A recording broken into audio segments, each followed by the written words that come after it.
24 जैन का जो शिफ्ट है वो ख़त्म हो चुका है आज। एक बार देख लेते हैं आज शिफ्ट 1 का पेपर कैसा था। क्वेश्चंस काइंड ऑफ सिमिलर थे या फिर कुछ अनोखा सवाल आ गया है। जैसे लास्ट 1-2 पेपर में हमने नोटिस किया था कि एंट्रोपी पे सवाल पूछ लिया गया था, एरर का काफ़ी अच्छा सवाल पूछा गया था, प्रिज्म से सवाल पूछा गया था, कुछ डिफरेंट टाइप के सवाल थे, नए टॉपिक्स को टच किया गया था। इस बार देखते हैं कि इस बार कुछ नया टॉपिक जो है उसको टच किया गया या फिर सेम टॉपिक से रिपीट हुए हैं। मैं वापस से रिपीट कर दे रहा हूँ, आज के शिफ्ट्स के एनालिसिस के बाद मैं एक अलग से PDF डाल दूंगा एनालिसिस का, एक अलग से रिकॉर्डिंग होगा उसका, जिस पर डिस्कस कर दूंगा कि मैं कौन से टॉपिक्स आए हैं ऑलरेडी, कौन से इंपॉर्टेंट टॉपिक्स है जो कि अब तक टच नहीं किया गया है, जिसके आने की प्रोबेबिलिटी काफ़ी ज़्यादा है।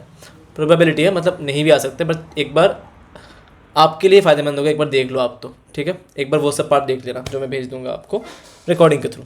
चलो, पहला क्वेश्चन है कि drop of radius R. Drop का क्वेश्चन है मतलब सरफेस टेंशन का है। मैंने पहले भी रिपीट किया था कि फ्लूइड से सरफेस टेंशन से बहुत सारे पेपर में एक एक सवाल पूछा जा रहा है, तो इंपॉर्टेंट टॉपिक है, एक बार आप देख लेना। जो क्लास नोट्स है वो रिवाइज कर लेना अच्छे से, इंपॉर्टेंट पार्ट है, ठीक है। Drop of radius R split into 27 drops, ठीक है, of equal radius, correct. Work done is 10 joule, मतलब ये वो वाला क्वेश्चन हो गया, चेंज इन एनर्जी वाला क्वेश्चन जो क्लास में कराते हैं। इसको बस वर्क डन नाम दे दिया है, बाकी सब सेम ही है। तो 27 ड्रॉप्स में अगर बन गया है तो मान लो पहला जो बड़ा ड्रॉप था उसका रेडियस कैपिटल आर है और छोटे ड्रॉप्स का रेडियस स्मॉलर बन गया, ठीक। तो ऑब्वियसली पता है कि मास कंजर्व्ड, डेंसिटी सेम है तो डेंसिटी काट दो, वॉल्यूम कंजर्व्ड रहेगा। क्लास वाला क्वेश्चन जैसा ही है। 4/3 pi R cube comes out to be कितना, 27 times of 4/3 pi smaller cube. 4/3 cancels out, pi cancels out, तो यहाँ से आर आपका बन गया कैपिटल R/3, यह आ गया आपका स्मॉल आर, ठीक है। अब स्मॉल आर पता है आपको क्या चाहिए, अभी वर्क डन चाहिए। तो वर्क डन क्या होगा, चेंज इन एनर्जी, तो आप मॉड निकाल लो, तो T times of change in area लिख सकते हो। तो T टाइम्स ऑफ ड्रॉप दिया ना, सो बबल नहीं है, ठीक है।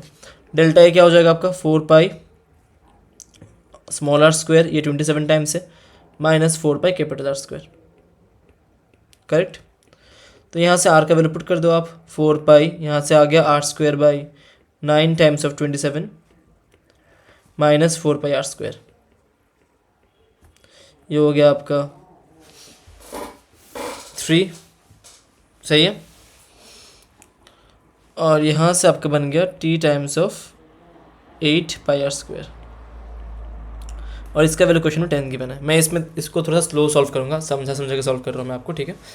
तो ये आ गया आपका वर्क डन, ये हो गया फर्स्ट पार्ट। अब सेकंड पार्ट देखते हैं। अगर उसी सेम ड्रॉप को 64 ड्रॉप्स में अपनी डिवाइड कर दिया, मतलब सेम कैलकुलेशन वापस रिपीट होगा, है ना। तो वापस लिख लो, 4/3 pi R cube is equal to 64 times of 4/3 pi small R cube. तो यहाँ से आपका स्मॉल आर बन गया R/ आई थिंक 4 ना, ठीक। तो सेकंड पे इसका वर्क डन निकालते हैं।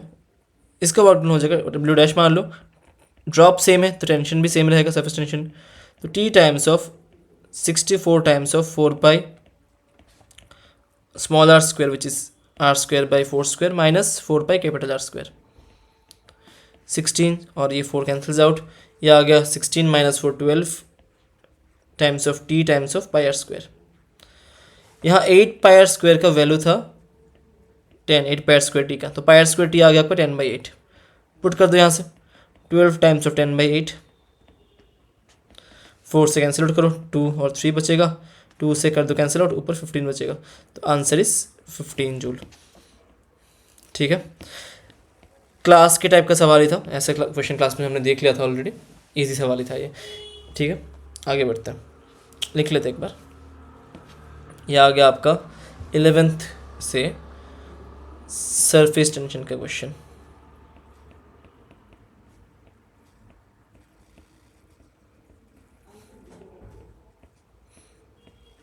ठीक है। चलो, a satellite is revolving in a stable circular orbit, gravitation का वापस से सवाल पूछा है, इंपॉर्टेंट टॉपिक था ग्रेविटेशन। तो सैटेलाइट रिवॉल्व कर रहा है, इसमें बोल दिया गया है रेडियस आर दिया है, टाइम पीरियड टी है, ऑर्बिटल रेडियस दे दिया है अनदर प्लैनेट का 1.0 आर। ओ परसेंटेज चेंज पूछा है, मतलब एरर और ग्रेविटेशन को मिक्स कर दिया इस क्वेश्चन पे।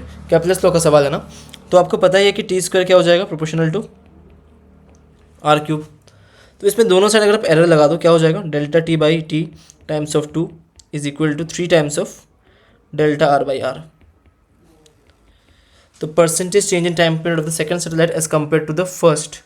तो डेल्टा टी क्या हो जाएगा, 1% चेंज पूछा है, तो मतलब यही पूछा गया मुझे, delta T by T times of 100 is equal to 3/2 delta R by R times of 100। तो डेल्टा आर आपका आ गया 1.0 आर माइनस आर, नीचे आ गया 2 sorry R times of 100, R R R cancels out, ऊपर बचेगा 0.03 टाइम्स ऑफ 100, तो ये आ गया 9/2 विच इज़ 4.5%। बढ़ सकता है आगे, आसान सा सवाल ही था, बस एरर और उसको मिक्स कर दिया गया था। जिन बच्चों ने एनालाइज किया था पुराने पेपर्स को, आपसे एक क्वेश्चन बन गया होगा, ठीक है। आगे बढ़ते हैं। पैरेलल प्लेट कैपेसिटर दिया है, the length and width of separation दिया है उसका 5b और d दिया है ना, तो चलो लिखते हैं। c का वैल्यू क्या था, E0 a/d, E0 में आप लिख दो E0 टाइम्स ऑफ LB/d, लिख सकते हैं ना। तो E0 times of 5 times of 3 divided by 1 micrometer. अब बोला गया है कि कैपेसिटेंस को 10 टाइम्स करना है, मतलब C डैश जो है वो 10 से होना चाहिए। अगर 10 से होना हुआ तो ये जो एंटायर थिंग है E0 5 इंटू 3/1, इसमें एक 10 जुड़ जाएगा। मतलब ऊपर अगर 2 फैक्टर 10 के आ गए और नीचे 1 फैक्टर 10 का आ गया तो बन जाएगा ना सवाल। तो ऊपर 2 फैक्टर 10 के, तो 50 और 30 अगर मान लो ऊपर आ गया और नीचे एक 10 आ गया और E0 रहेगा, तो बात वही हो गया ना यार, ये बन जाएगा E0 टाइम्स ऑफ 150 और वहाँ पे कितना था 15 E0। तो पहले सवाल में ही मैच कर जाएगा, आपको ये हिट एंड ट्रायल करना होगा, हर एक ऑप्शन मैच करना होगा। तो फर्स्ट में आपको दिख गया कि हाँ 10 टाइम्स हो गया उसका, ठीक है। एक सेकंड ना, फ़ोन साइलेंट कर देता हूँ। बढ़ते आगे, चलो। रेजिस्टेंस ऑफ यूनिफॉर्म वायर दिया है 9 ohm, it is bend in the form of a equilateral triangle. एक बार लिख लेते हैं ना ऊपर, किस टॉपिक का क्वेश्चन है ये हो गया आपका 12th के पोर्शन से कैपेसिटेंस का सवाल, ठीक है। ऊपर का हो गया आपका 11th के टॉपिक से ग्रेविटेशन का सवाल। चलो next, resistance of a uniform wire is 9 ओम, ठीक है। It is bend in the form of equilateral triangle, okay. एक ट्रायंगल बना दिया, हर एक साइड कितना हो जाएगा 3 ओम का हो जाएगा। अब equivalent between any two of the vertices, तो इन दोनों के बीच में निकाल लेते हैं, ठीक है। तो यहाँ पे आपका आ गया 3 ओम, यहाँ पे 3 ओम, यहाँ पे 3 ओम ना, ये 3 ये 3 ये 3, तो ऊपर का वो 6 बन जाएगा। 6 और 3 का आपको पता ही है कितना होता है, 2 हो जाता है, वो लिख देता हूँ फिर भी, 6 और 3 का 2 हो जाता है ना, तो आंसर है 2 ओम। बहुत आसान सवाल था, बहुत आसान। आगे बढ़ते हैं, ठीक है। A solid cylinder of mass 7 radius r is released from rest at the top of a rough inclined plane, making an angle of 45 degree with the horizontal. Assuming the cylinder rolls, ठीक है, without slipping, find the acceleration of x of cylinder. Okay, आसान सवाल है, बस a पूछा है हमसे। a का फॉर्मूला क्या था, g sin theta by 1 plus के, प्योर रोलिंग बोल दिया गया क्वेश्चन पे। सिलेंडर है, सिलेंडर का क्या होता है साइन थीटा, थीटा 45 है, तो 1/√2 आ गया यहाँ पे, 1 प्लस के, सॉलिड सिलेंडर 1 + 1/2 आ जाएगा, तो ऊपर बन जाएगा तुम्हारा 2g/3√2।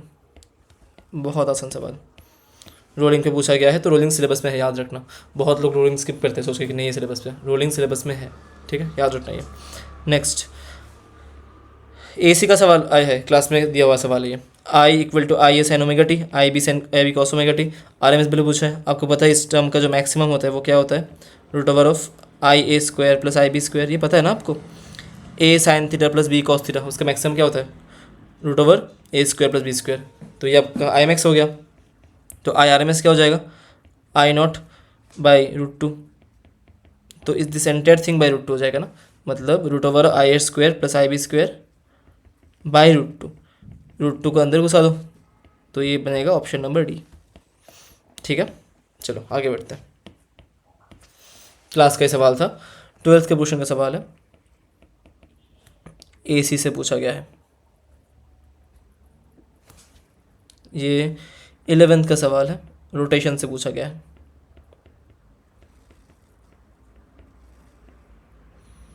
चलो आगे बढ़ते हैं।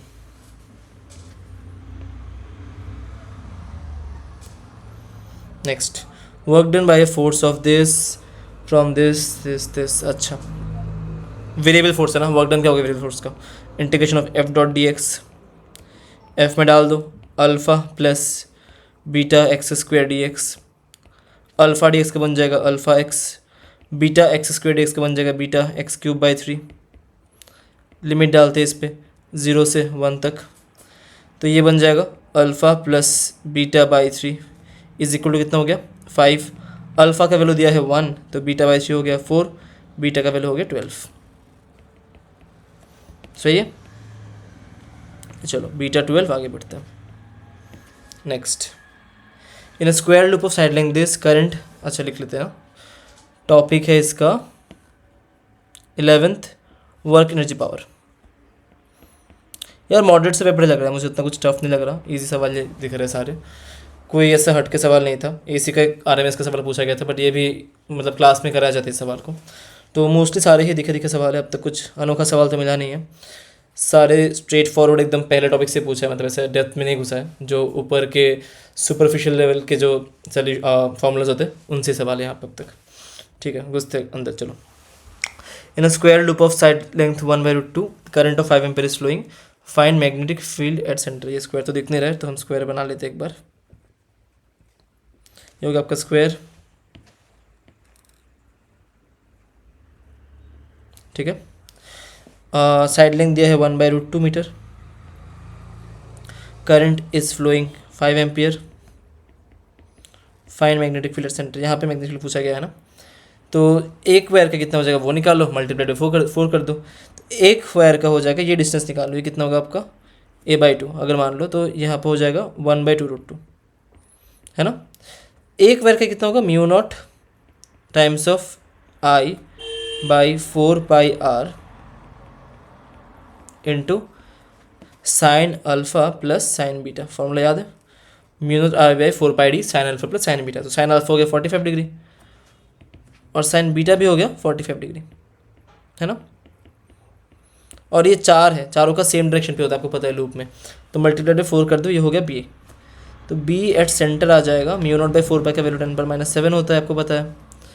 तो ऊपर रहेगा फिर ये 10⁻7 हो गया, ऊपर रहेगा 5 और ऊपर आएगा 2√2, यहाँ पे आएगा 2/√2 इंटू 4, √2 एंड √2 कैंसल्स आउट, यहाँ पे हो जाएगा 40 नहीं होगा, थोड़ा सा गलत किया शायद से, 2 4 8 80 आएगा ना, 80 10⁻7 या फिर 8 10⁻6 या फिर 8 म्यू टेस्ला, 8 ऑप्शन में है ना। चलो आगे बढ़ते हैं, आई होप कुछ कैलकुलेशन में गलती नहीं होगी। तो आगे बढ़ते हैं, 12th का टॉपिक है, मैग्नेटिज्म का सवाल है, डायरेक्ट क्वेश्चन है ये भी। हाँ, कैलकुलेशन में लोग थोड़े फंस सकते हैं, बट ठीक सवाल ही है, क्लास का ही क्वेश्चन है ये भी। ठीक है, चलो आगे बढ़ते हैं। A body projected with initial velocity, this angular momentum of particle at the highest point of projection। भाई इसके दो टाइप के वेरिएशन मैंने क्लास में कराया था, जो 11th के बच्चे अभी हो वो भी रिलेट कर सकते हो इस क्वेश्चन को। दो टाइप का वेरिएशन था, एक हाईएस्ट पॉइंट पे वेरिएशन था, और एक क्वेश्चन मैंने पूछा था कि as a function of time निकाल दो एंगुलर मोमेंटम क्या होगा, जिसको हम टॉर्क को इंटीग्रेट करते थे और आंसर निकालते थे। सेम टाइप का सवाल है, बस हाईएस्ट पॉइंट पर पूछा है। तो हाईएस्ट पॉइंट पर अगर पूछा है, क्लास का सवाल है ये, आप प्रोजेक्टाइल बना लो इसका, फिर आप याद करो कैसे करते थे। हाईएस्ट पॉइंट पे वेलोसिटी आपका यहाँ पे रहेगा हॉरिजॉन्टल, मैंने पढ़ाया भी था कि v को एक्सटेंड करो, परपेंडिकुलर ड्रॉप करो, जिस पॉइंट के अबाउट चाहिए, अबाउट पॉइंट ऑफ प्रोजेक्शन पूछा है ना। तो इस पॉइंट के अबाउट ये हो गया मैक्सिमम हाइट, मास उसका m है, तो एंगुलर मोमेंटम क्या हो जाएगा आपका mv टाइम्स ऑफ h, लिख सकते हैं ना। v का वैल्यू हो जाएगा u0 cos 45 डिग्री, h हो जाएगा u² sin² theta by 2g, है ना। चलो तो ये बन गया m v naught cube, sine square 45 का 2 बन जाएगा, कॉस 45 का 1/2, नीचे और एक 2g है तो ये हो जाएगा 4 और नीचे रहेगा g, तो m v naught cube by 4√g। चलो आगे बढ़ते हैं। 11th का सवाल है रोटेशन से। देखो रोटेशन से क्वेश्चंस आ रहे हैं ऑलरेडी, रोटेशन, ठीक है। चलो नेक्स्ट, सारे ऑलमोस्ट क्लास के सवाल दिख रहे हैं मुझे, तो आई थिंक पेपर आसान लेवल में ही था क्योंकि ये सब कराए क्वेश्चन ही ऑलरेडी, तो हो सकते कट ऑफ थोड़ा ज़्यादा जाए इस पर, बट देखते बाकी एक बार सवाल भी। Electron jumps from principal quantum number A to C by releasing photon of wavelength this and from B to C by releasing photon of wavelength this, ठीक है। Wavelength from transition to A to B, तो A से C में jump किया है ना, तो A minus EC कितना होगा, HC बाई 2000। फिर B से C पे किया है तो EB माइनस EC कितना होगा, HC बाई 6000। आपको चाहिए क्या, आपको EA माइनस EB चाहिए, तो EA माइनस EB कितना हो जाएगा, माइनस कर दो दोनों को, तो HC by 2000 minus HC by 6000, ये आपका हो जाएगा HC बाई लैम्डा, ठीक है। वो लैम्डा आपको निकालना है अभी, तो यहाँ से आप देख लो 6000 कैल्शियम निकाल दो, ऊपर बन जाएगा 2 टाइम्स ऑफ HC, है ना, 3 माइनस 1 2, हाँ सही बात है, और ये जाएगा HC बाई लैम्डा, तो 2 से कैंसिल आउट कर दो, 3000 बन गया ना, तो लैम्डा कितना आ गया आपका 3000, ठीक है। डिसेंट सवाल ही था, बन जाएगा जिन्हें प्रैक्टिस किया इसका क्वेश्चन बन जाएगा, इजी सवाल ही था, मान लेते हैं इसको। 12th का सवाल है, बोर का सवाल पूछा गया इस पर, ठीक है। चलो आगे बढ़ते हैं। Initial velocity of an electron is v naught i cap, initial de Broglie wavelength is lambda naught, a uniform electric field E equal to minus E naught k is applied, de Broglie is a function of time, मतलब kinematics का सवाल है मान लो इसको, तो ठीक है decent सही है क्योंकि ये बुक्स में आपको मिल जाता है, स्टैंडर्ड बुक्स में क्वेश्चन है ऑलरेडी। तो v नॉट इनिशियल वेलोसिटी दिया है और जो लैम्डा नॉट को डिफाइन किया गया है वो इनिशियल वेवलेंथ है ना डी ब्रॉगली का, तो इनिशियल क्या हो जाएगा h by m v naught, ये लिख सकते हैं इनिशियल डी ब्रॉगली वेवलेंथ। और जैसे ही हमने एक इलेक्ट्रिक फील्ड दिया तो एक्सेलरेशन क्या आ गया इसका देख लो एक बार, तो इसका इनिशियली इस डायरेक्शन में v नॉट आई कैप था, ठीक है। और मान लो इसको इलेक्ट्रिक फील्ड माइनस के में दिया है, से माइनस के है, ये मैंने x मान लिया और ये मैंने z मान लिया, तो जैसे इसको इस डायरेक्शन में फील्ड मिला E नॉट, इसमें फोर्स लगेगा ऊपर की तरफ ना, इलेक्ट्रॉन है तो उल्टा फोर्स लगता है ना इसमें, तो ये लग गया इसको फोर्स ऊपर, ठीक है। तो आप एक बार इसका वो निकलो कॉम्पोनेंट में डिवाइड कर दो, x कॉम्पोनेंट y कॉम्पोनेंट, इसका ux हो गया v नॉट, uy 0 था, ax इसका 0 रहेगा बट ay आ जाएगा आपका ऊपर की तरफ e times of E naught by m, लिख सकते हैं q बाई एम, एक्सेलरेशन आ गया इसका। अब मुझे वेलोसिटी चाहिए ना, क्योंकि मुझे फाइनल स्पीड मिल गया, तो मैं h बाई एम वी से फाइनल लैम्डा निकालूंगा डी ब्रॉगली का, तो वी एक्स तो आपका वी नॉट ही रहेगा, वी वाई का मेन गेम है, तो वी आई क्या हो जाएगा a टाइम्स ऑफ टी, ये आप क्या वी वाई आ गया एट सम टाइम t, तो इसका वी नेट जो है वो कितना हो जाएगा root over of v naught square plus e naught by m t square, लिख सकते हैं। तो पूछा गया है लैम्डा कितना हो गया function of time t, lambda कितना हो जाएगा h बाई एम वी का वैल्यू डाल दो आप, तो h by m times of root over of v naught square plus e naught by m times of t whole square, लिख सकते हैं। h बाई एम का वैल्यू क्या हो जाएगा वी नॉट लैम्डा, लिख सकते हैं ना यहाँ से h बाई एम का वैल्यू हो गया वी नॉट लैम्डा, तो h बाई एम को वी नॉट लैम्डा पुट कर दो आप, v naught lambda naught, option में लैम्डा नॉट दिया है क्या, हाँ ऑप्शन में है लैम्डा नॉट, तो v naught lambda naught root over of v naught square plus e naught by m, m को भी चेंज करना होगा ना, अच्छा एम तो क्वेश्चन में दिया ही नहीं है, तो एम को चेंज करने के लिए आप एक काम करो, बस एम को ही चेंज करो यहाँ पे, क्योंकि ठीक है यहाँ पे बस एच को रख सकते हैं, एम को लिख देते हैं, ये एम क्या हो जाएगा आपका h by v naught lambda naught, इसको रिप्लेस कर दो आप। तो इसको रिप्लेस किया ना तो क्या दिख जाएगा आपको, देख लो, एच बाई एम बन गया h by v naught lambda naught root over of v naught square plus e naught by m, m को रिप्लेस करो, एम बन गया तुम्हारा h by v naught lambda naught, ये होल स्क्वायर आ गया। ठीक है, तो एच और h cancels out, one by v naught square को अंदर घुसा दो तो बन जाएगा नीचे one by lambda naught square plus ऊपर रहेगा वी नॉट स्क्वायर का अंदर घुसाओ तो वी नॉट स्क्वायर कटेगा, लैम्डा नॉट स्क्वायर कटेगा, बचेगा बस e naught by h t whole square. Calculation part देख लो तो ये आ जाएगा ऑप्शन सी। कट रहा है ना एम, देख लो एक बार ध्यान से, हाँ एम कट जाएगा, सही बात है। तो आगे बढ़ते हैं, अच्छा सवाल था। ठीक है, 12th का क्वेश्चन है, ये क्वेश्चन है वापस से बोर का ही क्वेश्चन पूछ लिया, या फिर ड्यूअल नेचर का मान लो, ड्यूअल नेचर का क्वेश्चन है ये, बट अच्छा क्वेश्चन है क्योंकि आप कैलकुलेशन में अटक सकते हो यहाँ पे। ठीक है, प्रॉपर्ली आपको रिप्लेस करने होंगे वैल्यूज तो आंसर मिल जाएगा आपको, बढ़ जाएगा। चलो बढ़िया, radius of curvature of plano convex lens. ठीक है, 12th के टॉपिक से क्वेश्चन पूछा है यहाँ पे, ऑप्टिक्स से क्वेश्चन है ये, रे ऑप्टिक्स का सवाल है प्रिसाइसली।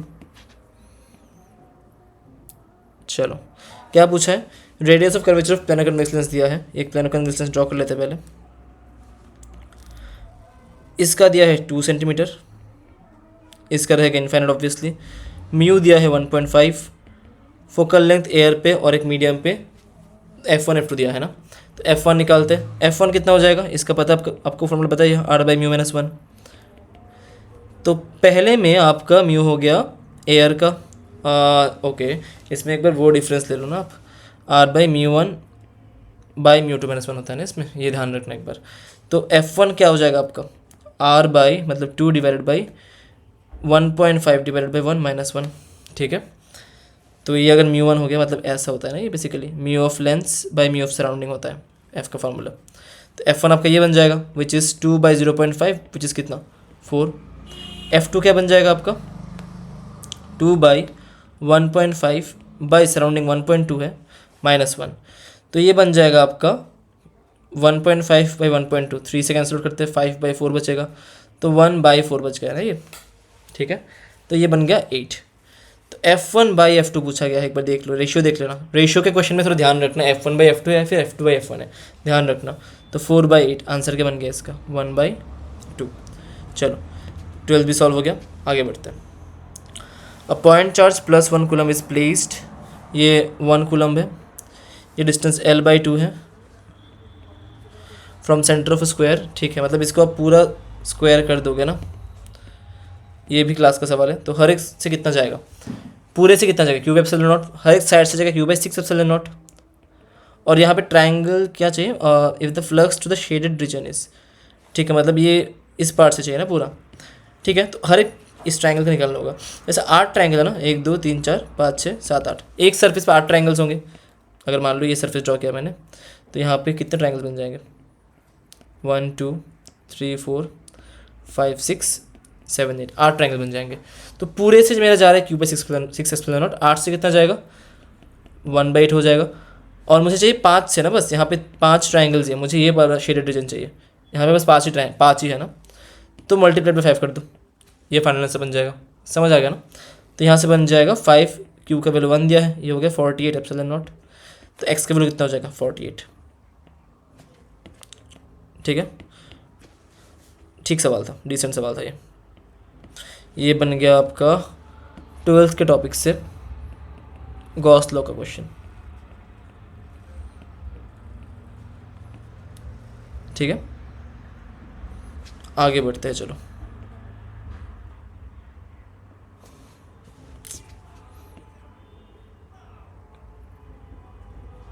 ठीक है, next find the minimum order of maximum of wavelength lambda 1 on screen where maxima of this, इतने का इसका जो मैक्सिमा है और इसका जो मैक्सिमा है कोइंसाइड करेगा। ये भी कॉमन सवाल ही है, PYQ में बहुत बार आ चुके हैं क्वेश्चन।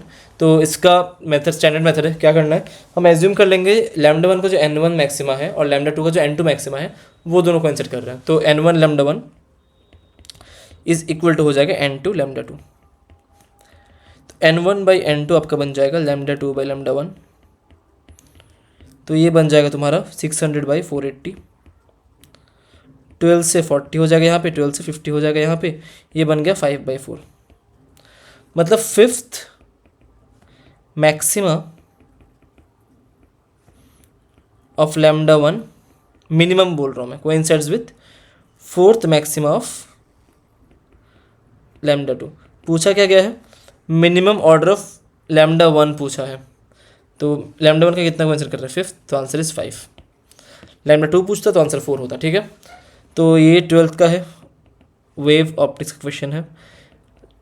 लास्ट कुछ शिफ्ट्स पे उसके थियोरेटिकल सवाल आ रहे थे और लास्ट 2 शिफ्ट से इस पे न्यूमेरिकल सवाल बन रहे हैं, ठीक है। डिफ्रैक्शन से अब तक मैंने सवाल देखा नहीं है, हो सकता है कि वहाँ से सवाल आ जाए। चलो next. In the process pressure of gas is directly proportional to temperature, then choose the correct option. General process का सवाल है, बोला था आएगा इस पे क्वेश्चन, ठीक है। चलो, तो जनरल प्रोसेस अगर है तो लिख लेते हैं, pressure is proportional to temperature. तो ये आपका बन गया P T माइनस, ओ ये तो PV इक्वल टू nRT का हो गया ना, kind of statement. PV equal to nRT पता ही हमको। और अगर मैं लिख रहा हूँ कि pressure is proportional to temperature, मतलब ये वाला पार्ट क्या हो गया, कांस्टेंट। ये वाला पार्ट कांस्टेंट है, मतलब आइसोकोरिक प्रोसेस हो गया, ये V कांस्टेंट हो गया। और अगर आइसोकोरिक है तो ए ऑप्शन करेक्ट है। वर्क डन प्रोसेस में 0 होगा। Internal energy increases with increase in temperature. Delta U क्या होता है, NCV delta T. Constant volume पे CV लिख सकते हैं हम लोग। जैसे ही डेल्टा टी बढ़ेगा डेल्टा यू भी बढ़ जाएगा, CV कांस्टेंट ही है, तो C भी करेक्ट है। तो आंसर इज ABCR करेक्ट, ठीक क्वेश्चन है। 11th का क्वेश्चन है, थर्मो का क्वेश्चन, ठीक है। आपको बस ये नोटिस करना था कि हाँ V कांस्टेंट है, फिर बन जाता क्वेश्चन, ठीक है। चलो नेक्स्ट। अ पार्टिकल, मैंने बोला था सवाल बनेगा SHM पे, क्योंकि बहुत टाइम से नहीं पूछा गया था SHM पे सवाल। A particle executes SHM with time period is equal to 2 second. Amplitude बोला गया है 1 centimetre. What is the ratio of total distance and displacement in 12.5 seconds. 12.5 second start कहाँ से किया है, कुछ बोला ही नहीं क्या है, ठीक है। मान लेते मीन से ही स्टार्ट किया होगा, ठीक है। अगर मीन से ही स्टार्ट किया इसने तो 2 सेकेंड्स में यहाँ पे आ जाएगा, 4 सेकेंड में यहाँ पे आ जाएगा, 6 सेकेंड में वापस यहाँ पे आ जाएगा, 8 में भी आ जाएगा, 10 में भी आ जाएगा, 12 में भी आ जाएगा ना, ऑब्वियस है। तो ये मान ले यहाँ पे 12 मतलब कितना, 6 टाइम पीरियड हो गया ना। तो 6 बार उसने 2A डिस्टेंस ट्रेवल किया है, मतलब A 2A वापस A 4A डिस्टेंस ट्रेवल किया है। तो इसने 4A डिस्टेंस ट्रेवल किया है 6 बार, सही है ना।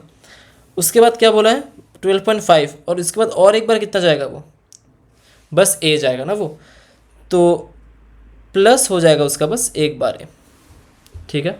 हर एक टाइम पीरियड में उसने 4A ट्रैवल किया है। एक टाइम वो टोटल 6 टाइम पीरियड उसने कवर किया 12 सेकंड में, तो 6 × 4A हो गया। और 0.5 में उसने बस सिंपल A ट्रैवल किया है, तो वो प्लस A कर देंगे हम लोग, ठीक है। तो ये बन गया आपका 25A टोटल, ये हो गया टोटल डिस्टेंस। और अगर डिस्प्लेसमेंट देखूँ मैं, वो बस सिंपली A हो गया ना, तो आंसर क्या हो जाएगा, ये हो गया डिस्टेंस, और डिस्प्लेसमेंट सिंपली कितना हो गया A, मीन से बस A डिस्टेंस दूरी है ये, तो डिवाइड करो, आंसर क्या बन जाएगा 25:1, ठीक है। ठीक सवाल था। 11th का क्वेश्चन है SHM के में, ईजी टू मॉडरेट मान सकते हैं इसको। ओवरऑल पेपर ईजी लग रहा है यार, क्योंकि सारे क्वेश्चन देखे से क्वेश्चन से, कुछ नया क्वेश्चन नहीं है अब तक, ऑलमोस्ट सेम टाइप के सवाल थे सारे। Find the maximum possible velocity for the given angle of banking. हाँ, ये एक नया क्वेश्चन है, बैंकिंग पे सवाल नहीं पूछा गया था अब तक, इस बार पूछ लिया गया है बैंकिंग के सवाल, देख लो। चलो देखते हैं, ठीक है। Vmax और Vmin का सवाल है ना, उसमें एक फॉर्मूला था ना, आपको याद होगा तो, Vmax होगा √GR 10 थीटा प्लस लैम्डा, ये मैंने क्लास में कराया था, ठीक है। याद रखने के लिए मैंने ऐसा फॉर्मूला डिराइव करवाया था। तो इसको खोल लेते हैं एक बार। GR ऊपर बन जाएगा 10 थीटा, 10 लैम्डा का वैल्यू म्यू होता है, 1 - μ 10 थीटा, ये आपका आंसर होगा। स्ट्रेट फॉरवर्ड क्वेश्चन है, क्लास में कराया था ये, ड्राइव नहीं कर रहा हूँ, पता ही आपको, देख लेना एक बार क्लास नोट्स, जो लोग नए हो वो लोग, या फिर जो लोग ऑफलाइन क्लास अटेंड नहीं करते हो आप लोग इसका ड्राइवेशन देख लेना। आई डोंट नो इस फॉर्मेट में आपको ड्राइव करवाया जाता है या नहीं आपको, बट एक बेसिक सा ऐसा फॉर्मूला दिख जाएगा, जो ये वाला फॉर्मूला है ना, ये क्लास में कराया जाता है। ये फॉर्म मैं बस क्लास में सिखाता हूँ याद रखने के लिए, ईजी होता है याद रखना ये, ठीक है, आप याद रख सकते हो। Lambda is angle of friction से मैं याद करवाता हूँ कि इस फॉर्म को ऐसे ब्रेक डाउन कर सकते हैं। तो ऐसा ऑप्शन दिख रहा है क्या आपको? हाँ दिख तो रहा है, ऑप्शन 1 मार्क करते हैं और आगे बढ़ते हैं। चलो next 18, what is the fractional decrease in focal length of a lens when optical power is, एक बार लिख लेते हैं ना, ऊपर मिस करते हैं, नहीं लिख लिया था। ये हो गया 11th का सवाल, फ्रिक्शन पे पूछा गया है इस सवाल को इस बार। चलो नेक्स्ट,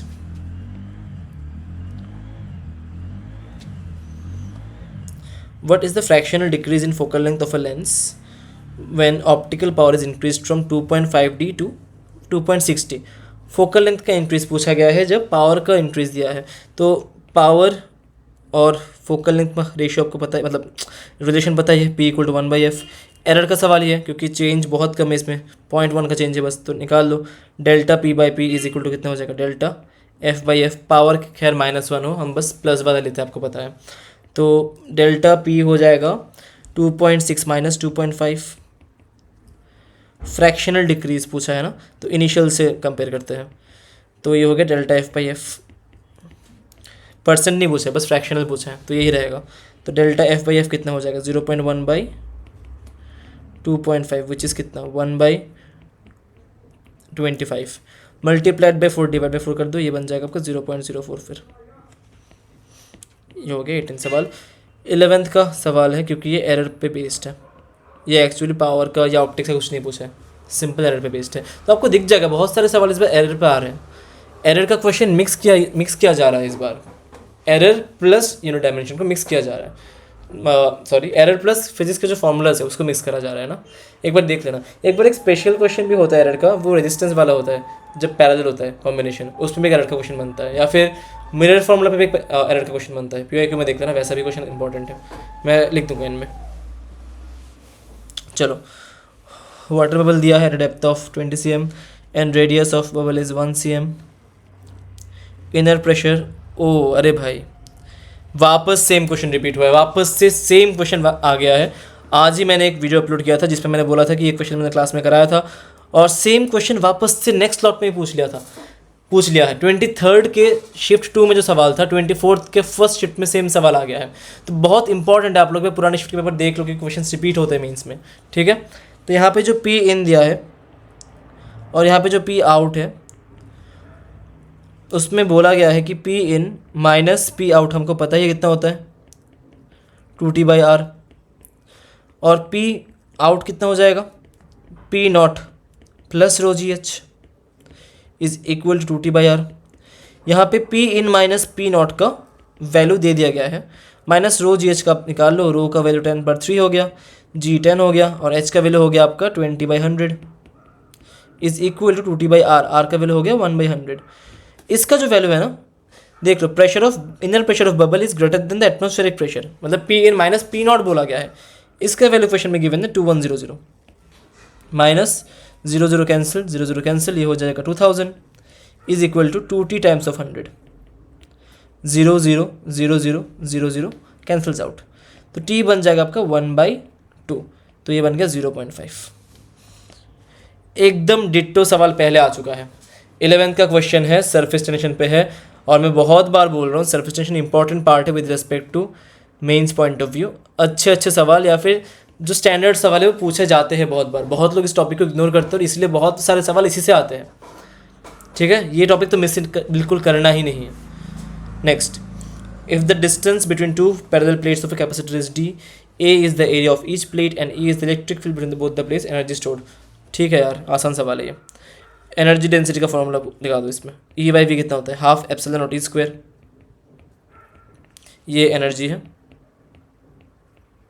ठीक है। काम करते हैं U/V लिख देते हैं आपके तसल्ली के लिए, U/V, ठीक है।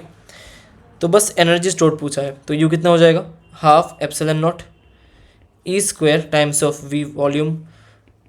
वॉल्यूम कितना होता है इसका, वॉल्यूम हो जाएगा एरिया टाइम्स ऑफ डी। तो आंसर आ गया half E not E square A D. ये हो गया ऑप्शन, सेम सेम दिख रहा है तो option E square A epsilon. अच्छा ये हाफ है, ओ भाई मैं ऑप्शन 2 मार्क करने वाला था। हो गया ऑप्शन 1 क्योंकि हाफ होगा ये। ठीक है, ये भी आसान सवाल ही था, एनर्जी डेंसिटी पे सवाल पूछा गया था। तो 12th का टॉपिक है, कैपेसिटर का क्वेश्चन है। चलो आगे बढ़ते हैं। अच्छा हो गया। तो यार बेसिक सा ही पेपर था, मुझे उतना कुछ खास क्वेश्चन दिखा नहीं है। 11th का मतलब जो पहला शिफ्ट का पेपर मुझे इजी ही लग रहा है, और बच्चे मुझे ये बोल भी रहे थे कि क्वेश्चन आसान ही आया है, जितना क्लास में कराया गया था वैसे ही है, कुछ ऐसा डिफरेंट है, कोई सवाल मिला नहीं है इस बार इस पेपर पे।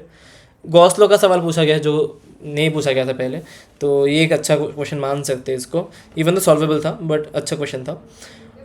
बाकी सारे सेम टाइप के सवाल है। एक बार मैं लिख देता हूँ कौन से टॉपिक्स इस बार रिवाइज कर लेना बेस्ड ऑन दिस पेपर।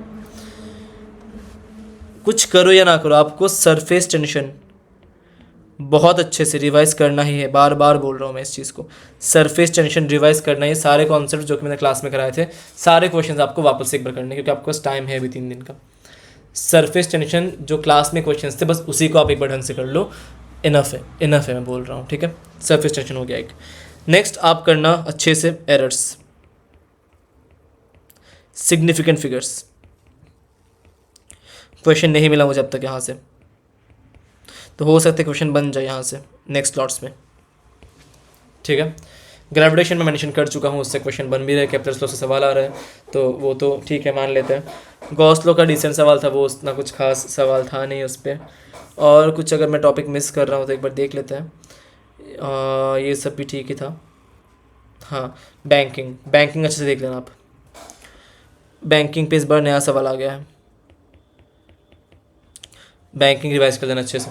ठीक है, जो केसेस ऑफ बैंकिंग है 3 टाइप के केस थे, with normal friction only, with friction only and with both. वो तीनों एक बार देख लेना बैंकिंग के सवाल।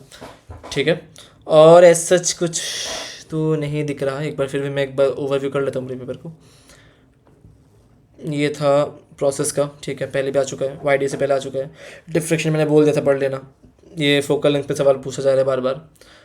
फिर यहाँ पे बोर्ड्स का भी सवाल पूछ लेता है, एंगुलर मोमेंटम ठीक है पूछा गया है, और पहले ही आरएमएस का भी सवाल है, ये रोटेशन का सवाल है। ठीक है, कुछ है नहीं उतना कुछ। मैं फिर भी 2 टॉपिक पर मेंशन कर देता हूँ। एक तो नीचे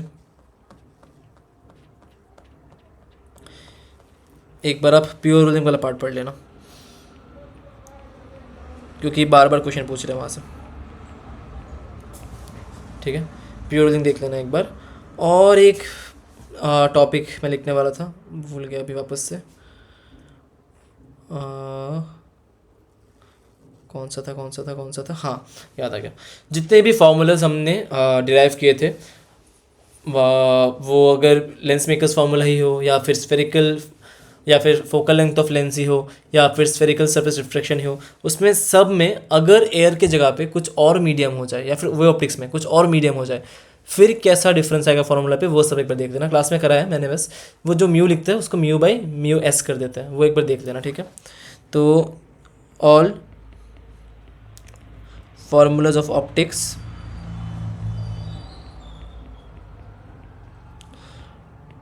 with air replaced by different medium, ये एक बार रिवाइज कर देना, with air replaced by different medium। ठीक है, एक बार ये आप देख लोगे ना तो you are good to go. I think shift 2 का पेपर मैं भी एनालाइज कर दूंगा और अपलोड कर दूंगा। तो ये सारे टॉपिक्स में जो लिख रहा हूँ पीडीएफ के एंड में, एक बार ध्यान से उसको पढ़ ही लेना। क्वेश्चंस आए या ना आए वो किस्मत की बात है, बट एक बार देख लो आप, बाद में रिग्रेट ना हो कि मैंने लिखा था, भैया ने लिखा था, मैंने पढ़ा नहीं है, छूट गया ये टॉपिक और क्वेश्चन आ गया वहाँ से। वो रिग्रेट नहीं चाहिए। पेपर चाहे कैसा भी हो, बस आपको निकल के ये लगना चाहिए कि मैं सेटिस्फाइड हूँ जैसा भी दिया मैंने पेपर, मुझे कुछ रिग्रेट नहीं है, मेरे प्रिपरेशन में रिग्रेट नहीं है। मार्क्स जो भी आए वो पता नहीं हमको, बस प्रिपरेशन में रिग्रेट नहीं होना चाहिए। ठीक है, चलिए मिलते हैं।